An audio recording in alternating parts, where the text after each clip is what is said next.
sənin də yanında daim səni xeyrə yönəldən qardaşın varsa, sən dünyanın ən xoşbəxt insansan.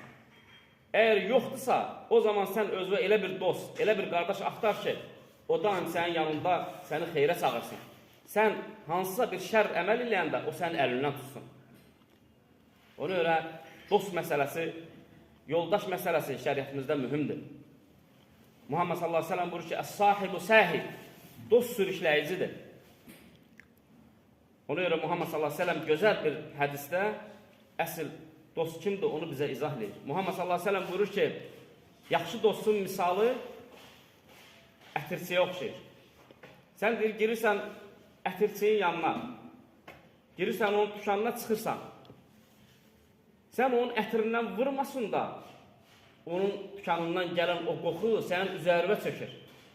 Və çıxırsan, o iyi səndən gəlir. Gözəl iyi gəlir səndən. Bu, yaxşı dostun misalıdır. Sən onunla dostluq eləyəcəksən, onunla yoldaşlıq eləyəcəksən, onda olan gözəl xəsiyyətlər sənə keçəcək. Və Muhammed sallallahu aleyhi ve sellem buyurur ki, pis dostun misalı isə körükçüyə bənzəyir. Sən deyir, onun yanına girəcəksən, onun körüyündən istifadə eləməsin də, ona kömək eləməsin də, onun körüksünün otağında olan o pis qoxu sənə çökəcək. Və pis dostun da misalı belədir, qardaşlar.